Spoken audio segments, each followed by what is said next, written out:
Hello everyone, Fanta here, you're watching FANTAVISION, and today we're discussing the Xbox Series X and S proprietary expansion card. Now, the price has been announced, and it is $220 for 1 terabyte. Now, that is shocking to a lot of people, and definitely brings up some questions like, so if you want to maintain the same speed that you're already getting on the system with its internal solid-state drive, is this really what I have to buy?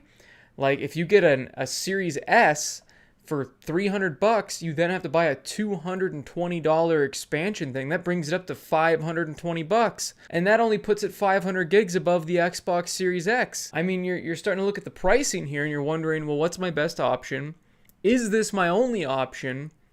What is going on? Don't worry, we're going to address all of that. But before we do, definitely do subscribe. It really does help. And please like the video. So to address that first concern, yes, this is the only way to get the same speed as the internal solid state drive. You do have to buy this proprietary memory card. Now, at first, it sounds like a lot, but with these speeds, it is comparable to solid state drives of that same speed and type.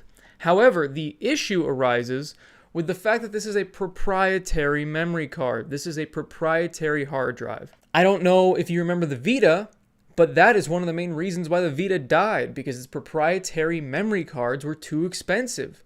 The proprietary memory for the 360 was also expensive. And the next 360 after that, the S, where it was like a smaller version, smaller hard drive, still expensive.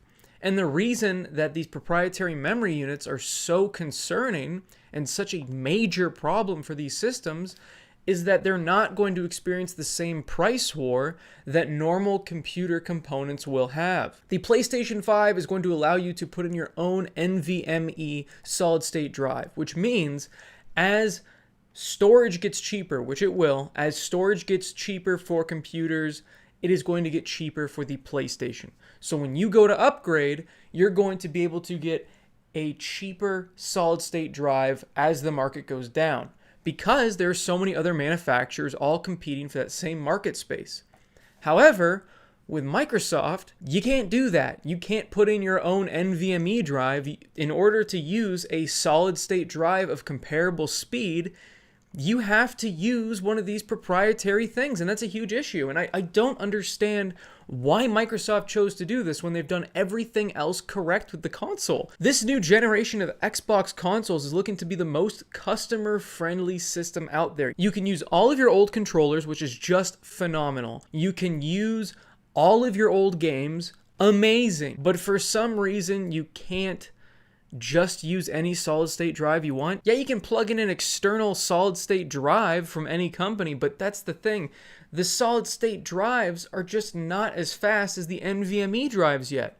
So you're still not going to be getting the same speed that you'd be able to get if they just let you put whatever stick you want in there. I understand the argument that they're trying to keep the consistency the same as the speeds inside the system, but I don't think people are going to notice a huge difference between the internal solid-state drive and any NVMe that they decide to use on their own. That is, of course, approved by the system, because that's what, Sony's doing. What they could have done instead is just allow people to have a compatibility list like Sony's doing and pick from a wide variety of different solid-state drives. This would allow computer solid-state drive manufacturers to try to reach the same speeds that Sony's wanting for their system and work for PCs as well. The flexibility to use whatever kind of hard drive you want is huge, especially as games keep getting bigger and bigger. And yes, again, you can use external hard drives and you can use external solid-state drives, but you're just not going to be getting that speed unless you pay that premium and get their exclusive memory cards. I really don't understand why we're still seeing proprietary memory this late in the game. I really don't. It seems like such an old school move to be pulling. Sony learned their lesson with the PlayStation Vita. They have not done that since, because what a nightmare that was. And that is literally why the system died. I'm going to be doing a video on that system, and that is one of the main reasons that system died. If they had just allowed you to use a regular SD card which basically is what it was, just a weird shape, then I think the system would have done a lot better. People would have been able to buy their own SD cards, buy more games from the store because they've got more storage, and overall, everybody wins. But when you do something like this, you're limiting the market, you're limiting all the different competition out there, and yeah, you're going to have other manufacturers making them, but I don't think we're going to see the same price war that you would with PC components. However, there is something that I think Microsoft could do to remedy the situation.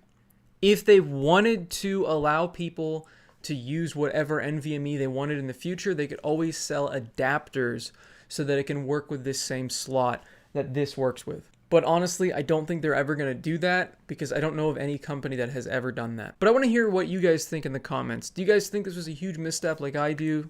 Or do you think that they'll actually try to keep it competitive with current NVMe and computer technology?